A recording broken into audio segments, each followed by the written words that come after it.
Hello friends, this is काजल कश्यप और आज मैं आपको कुछ टिप्स देने जा रही हूँ कि how to score good marks in your 12th examination CBSE board in economics. तो मैं आपको पहले बताना चाहती हूँ, इन मार्च 2016 मैंने अपनी एग्ज़ामिनेशन में 95 मार्क्स स्कोर किए थे इन इकोनॉमिक्स।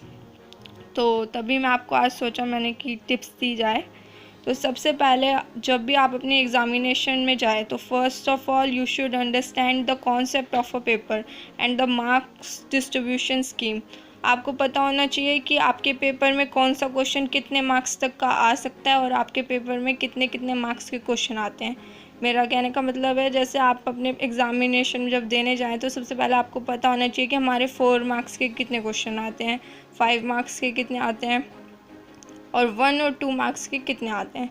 तो ये कॉन्सेप्ट आप पहले आपके दिमाग में होना चाहिए कि हाँ, 5 मार्क्स के अगर इतने क्वेश्चन आते हैं तो वो मुझे इतने टाइम के अंदर विद इन 1 आवर और विद इन 120 मिनट्स आपको ये मतलब पूरे क्वेश्चन करने हैं। तो सबसे पहले आपको ये बात पता होनी चाहिए, तभी आप एग्ज़ामिनेशन में जाके अप टू द मार्क आप अपना पेपर दे सकते हैं और with in time you can complete your paper easily. और जो सेकंड पॉइंट होता है, जो कि बहुत मेनली ध्यान रखना होता है, कि आपको हर क्वेश्चन में जहाँ पे ग्राफ्स की रिक्वायरमेंट होती है वहाँ आपको बनाना चाहिए, specially in macro economics. Because in macro economics मतलब बहुत सारे ऐसे कॉन्सेप्ट्स होते हैं, लाइक एडी हो गया आपका, और बहुत सारे होते हैं, जैसे कि उसमें आपको ग्राफ्स की बहुत मतलब ज़रूरत होती है और उनको प्रॉपरली लेबल करना चाहिए। अगर आप अपने क्वेश्चन में, अगर आप 5 मार्क्स का क्वेश्चन है और अगर आपने उसमें 5 पॉइंट्स लिखे हैं और आप उसमें एक ग्राफ बना दो, उसे प्रॉपरली लेबल कर दो, उसमें एक थोड़ा सा छोटा सा एग्जांपल लिख दो 1 लाइन का, तो आपको उसमें डेफिनेटली 5 आउट ऑफ 5 मार्क्स मिलेंगे। तो ये मैंने अपनी खुद के एग्ज़ामिनेशन में ये फॉलो किया था। मैंने हर क्वेश्चन में कोशिश की थी कि मैं एक एग्ज़ाम्पल दूँ और साथ में एक ग्राफ बनाऊँ, उसे प्रॉपरली लेबल करूँ। तो ये बात आपको माइंड में रखनी चाहिए। और जो थर्ड पॉइंट है वो बहुत इंपॉर्टेंट है, कि कभी भी अपना आंसर पैराग्राफ में मत लिखो। अगर आपको आंसर आता है, ठीक है, अगर आपको आंसर नहीं भी आता, अगर आप उसे पॉइंट्स में लिखोगे ना तो डेफिनेटली आपको 2 to 3 मार्क्स तो मिल ही जाएंगे।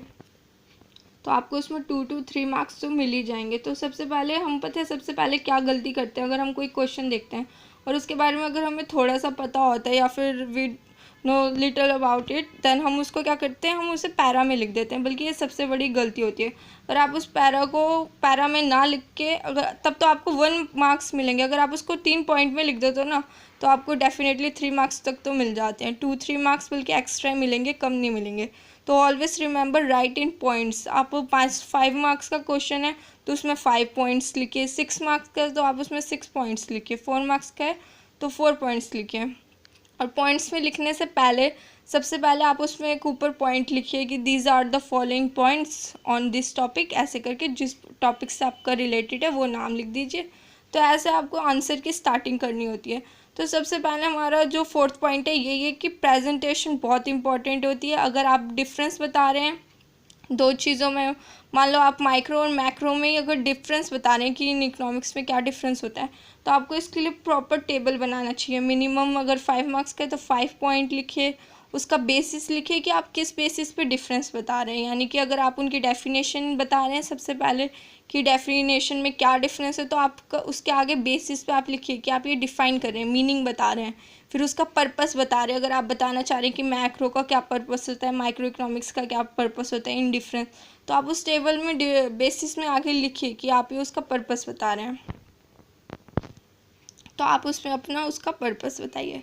फिर उसके बाद होता है कि आप एग्ज़ामिनेशन में आप सोचते हैं कि आप जितना कॉन्सेप्ट रट लेंगे वो आपके लिए अच्छा है, एक एक पॉइंट आप याद करके जाते हैं, बहुत कुछ करते हैं, पर हम कई बार क्वेश्चन पेपर सॉल्व करना मतलब भूल जाते हैं कि एग्ज़ाम के अगर पहले हम क्वेश्चन पेपर करते हैं तो वो हमें बहुत ज़्यादा हेल्प करते हैं।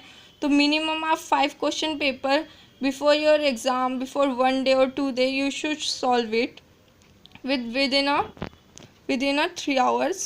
तो ये आपको याद रखना चाहिए कि आप क्वेश्चन पेपर ज़रूर सॉल्व करके जाएं बिफोर एग्ज़ाम। अगर आप सोच रहे हैं कि कॉन्सेप्ट क्लियर करने से आपके अच्छे मार्क्स आएंगे, तो ऐसा नहीं है। आपको अपने आंसर को लिख लिख के प्रैक्टिस करनी चाहिए कि अगर आपका एग्ज़ाम में पेपर में आप 3 घंटे के अंदर कैसे अपना पूरा पेपर कंप्लीट करोगे, कैसे रिवाइज करोगे, तो ये बात ध्यान रखनी चाहिए। Now I am currently doing CA, सो मैंने अपना एग्ज़ाम 2016 में दिया था, तो मैं उसी के बेसिस पे आपको कुछ अब टिप्स दे रही थी।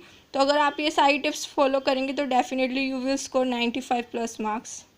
So thank you. If you like my video, then subscribe it for more videos.